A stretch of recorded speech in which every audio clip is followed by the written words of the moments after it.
안녕하십니까. 대통령 치광입니다. 네. 아주 길다란 그런 그 질문을 해오셨어요. 네, 공부도 되겠습니다. 공부도 참 되겠는데요. 하나하나 이제 뜯어가면서 이 질문에 좀 답을 해보겠습니다. 큰 스님, 예나 지금이나 경제력이야말로 한 국가의 경쟁력을 좌우하는 가장 큰 요소인 것 같습니다. 그렇죠. 우리가 먹는 거 빼놓으면 뭐 있습니까? 먹는 게 우리가 먹고 살아야 되는데 먹고 사는 문제가 이 먹사니즘이 굉장히 중요하다고 그러지 않습니까? 네, 경쟁력. 정말 새해에도 우리나라가 정말 어려운 가운데 국가 경쟁력이 강화돼서 경제력이 정말 좋아서 경제력이 강화돼서 모든 백성들이 편안하게 좀 살 수 있으면 너무너무 감사드리겠습니다. 여러 가지 국제적인 요인들이 부정적인 점들이 있어서 안타깝습니다만 열심히 노력하는 가운데 또 뭔가 나라의 발전이 있을 것으로 확신합니다. 군사력도 결국 돈이 많아야 확보된다는 것이 요즘 각국의 상황이나 우리 한반도의 경우를 봐도 알 수 있겠습니다. 현재 우리 경제의 총량은 전 세계 10위 내인 것으로 알고 있습니다. 네, 여러분 우리나라는 지금 뭔가 평화로움을 이렇게 뭔가 나름 누리고 있지만 우리나라는 이른바 휴전 상태입니다. 우린 전쟁이 종식된 게 아니에요. 우린 휴전 상태예요. 그러니까 지금 휴전 상태이기 때문에 아직도 뭔가 아니 계속 군비를 우리도 쌓아가야 되는 거죠. 그런데 참 백성들이 우리 국민들이 상당히 놀라는 점이 하나 있습니다. 왜냐하면 우리나라가 세계 12위권인데 우리나라의 방위 산업, 국방 어떤 그런 그 산업이 상당히 세계적으로 인정받고 있다고 합니다. 뭐 현무 같은 그런 미사일 같은 건 뭐 세계적으로 평가를 받고 있고 그런데 말씀이죠. 우리가 군사력 같은 것도 이게 중요하죠. 근데 우리나라 방위산업, 방위산업의 어떤 제품이라고 하는 무기 같은 것들이 세계적으로 많이 팔려나간다고 합니다. 특히 중동 지방이나 이런데 전 세계적으로 우크라이나하고 뭔가 지금 러시아하고 싸움하는 바람에 그들도 군비 경쟁을 많이 하고 있지 않습니까? 그리고 이제 상당히 지금 여러 가지 어려운 문제가 있는 게 러시아가 점점 뭔가 하니 위협적으로 나오니까 뭐 핵을 쓰겠다고 막 하니까 이 나토 아시죠? 나토 유럽의 이제 그 나라들이 전부 다 힘을 합쳐서 항상 러시아를 견제합니다. 그래서 지금 그 각국마다 군비 경쟁을 하고 있어서 우리나라 무기들이 많이 팔려나가서 좋은 점도 있는데 좀 우려되는 점도 없지 않아 있습니다. 그죠? 전 세계가 뭔가 화염에 휩싸면 어떠나 싶어가지고 이는 우리나라의 5천만 명을 상회하는 인구와 그에 걸맞는 생산 능력이 반영된 결과이겠습니다. 네, 그렇죠. 뭔가 이게 개발하고 뭔가 이렇게 연구하려면 그만큼 재원이 따라야 되니까요. 그런데 이제는 그동안의 저출산 추세로 적어도 향후 30여 년간 인구가 급격히 줄어들게 된다는 것은 불문가지입니다. 네, 이게 이제 점점 우리나라가 인구가 감소된다는 거 아닙니까? 아이들을 낳지 않는다고 자꾸 그러지 않습니까? 이런 질문을 그래서 해보신 거예요. 그럴 경우 우리 경제는 전체 총량 면에서 세계 20위 밖으로 밀려날 가능성이 매우 크다 하겠습니다. 네, 그렇게 전문가들이 예측을 하고 있습니다.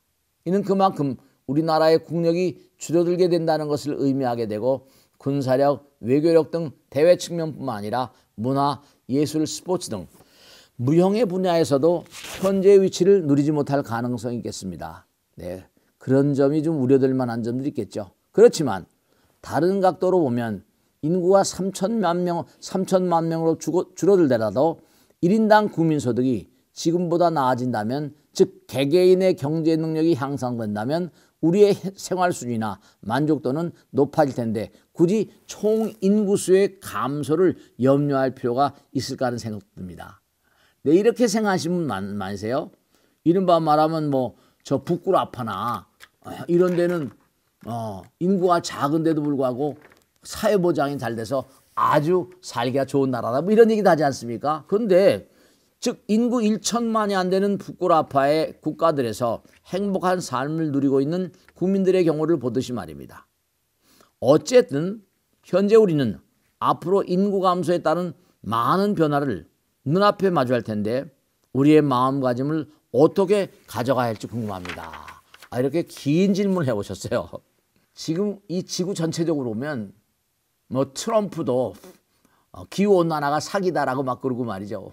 그렇게 얘기하고 있는데 뭐 탄소 중립 그런 거 뭐 필요 없다고 그러는데 어쨌든 지금 환경이 상당히 나빠지고 있는 건 분명합니다. 환경 오염의 문제. 자동차가 옛날보다 뭔가 뭐 전기 자동차가 나온다고 하긴 하지만 지구 온난화라거나 식량 부족 문제, 자원 고갈 문제, 여러 가지 문제들이 상당히 어려운 상황이 있습니다. 근데 인구가 제가 어느 분하고 얘기를 나눠 보니까 인구가 점점 줄어든다니까 이거 앞으로 우리나라 경제 상황이 어떻게 되겠는가.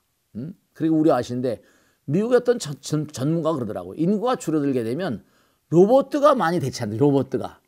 로봇가 많이 대체한다고 그럽니다. 근데 로봇가 얼마나 할 수 있을까 모르겠습니다.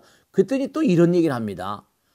예전에 알파고 예를 들면서 뭔가 하면 인간을 능가하는 능력을 가진 로봇가 나온다는 겁니다. 인공지능 아시죠? AI라는 거. 그러니까 AI 로봇이 나오게 되면 이게 AI 로봇이 이게 사람들의 욕구를 많이 충족시켜 줄 거라고 그럽니다. 더 효율적이고 더 생산적이 될 것이다. 그런데 일방에서는 그렇습니다. 인공지능이 자칫 잘못하면 인류를 파멸의 길로 몰고 갈 수 있을지 모른다. 그런 얘기를 해요. 왜냐하면은 인공지능으로 뭔가 이렇게 움직이는 그런 로봇들을 하더라도 문제는 뭐냐 하면 인간이 조작을 하니까 잘못된 입력을, 잘못된 정보를 AI 로봇에게, 지능을 갖춘 로봇에게 이렇게 뭔가 전수하게 되면 이게 상당히 문제가 있을 것이다. 이런 얘기를 합니다.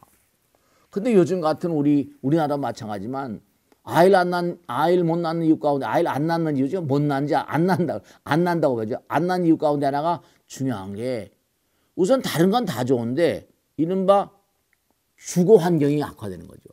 집이 문제죠. 집값이 계속 오르거든요. 우리나라 같은 경우는 점점 사람들은 징병하는 징병인구 있지 않습니까? 군대 가는 어떤 그런 젊은이들 없으면 국방력도 취약하게 될 거 아닙니까? 또 거기다 지방 소멸도 얘기하고 말이죠. 점점점 저 강원도 어느 그 군에선 말이죠. 그렇게 얘기하더라고요. 점점 어떤 군은 소멸이 있대요. 지방 소멸이들. 그러니까 예전에 또 한국이 나쁘다 헬조선 막 그랬잖아요. 이른바 말하면 생산 가능 인구가 점점 줄어들면 국가 경쟁력이 하락될 가능성이 있다. 그것도 이해가 갑니다. 근데 우리가 4차 산업혁명이라고 그러죠? 그 5차 산업혁명, 6차 산업혁명은 없겠냐 이거죠. 그래서 이게 지금 예전에 멜더스라는 인구론이라는 책을 쓴 유명한 그런 인물이 있었습니다. 인구가 점점 늘면 아마 식량 자원의 고갈 등등으로 해서 지구가 엄청나게 어려울 것이다. 인구 폭발이 온다고 막 그러지 않습니까? 근데 지금 인구가 또 줄는다고 그러잖아요.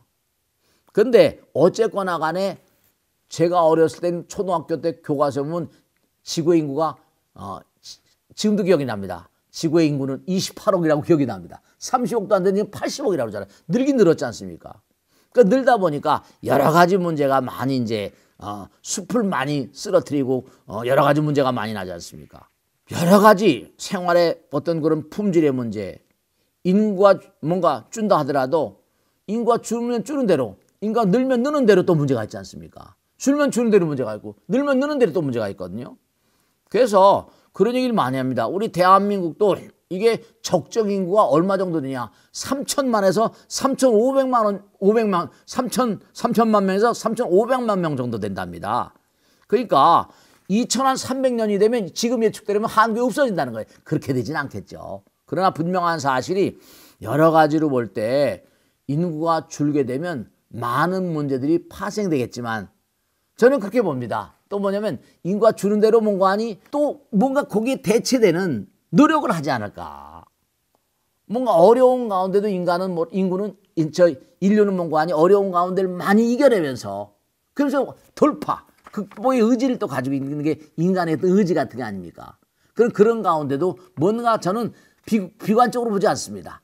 뭔가 어려운 가운데 또 그와 같은 상황에 대처하는 그런 아이디어가 또 나올 것이고, 뭔가 또 지금도 뭔가 주택, 나라에서 이제 아이를 낳는 집안이라거나 이런 주택에 대한 대책을 뭔가 세워주니까 또 인구가 좀 는다고 한 겁니까? 그죠? 여러 가지 뭔가 국민들이, 백성들이 이렇게 아이디어를 내고 하다 보면 또 나름대로 해결되는 해결책이 눈에 보이지 않을까, 그런 생각을 합니다. 그래서 너무 근심 걱정하지 마시고, 뭔가 우리가 이 지구 같은 이런 별에도 적정 인구가 무슨 뭐 30억이니 뭐 20억이니 그런데 지금 80억입니다.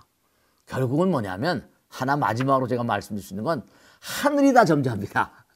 부처님께서 모든 걸 다 점지하기 때문에 상황이 나쁘면 어쨌든 간에 어려운 대로 뭔가 문제가 나게 되면 지구가 한번 또 뭔가 새로운 날들이 또 열 수 있는 길이 열지도 모르겠고 말씀이죠. 그러니까 너무 걱정하지 마시고 미래를 걱정하기보다 현재를 걱정하자고요. 순간순간 최선을 다해서 살아가는.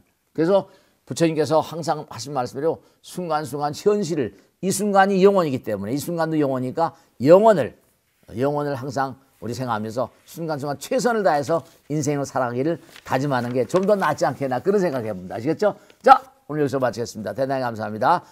다음 주에 다시 뵙겠습니다. 운세통 많이 뵈서 고맙습니다. 구독, 좋아요 눌러주시면 대단히 감사하겠습니다. 마치겠습니다. 고맙습니다.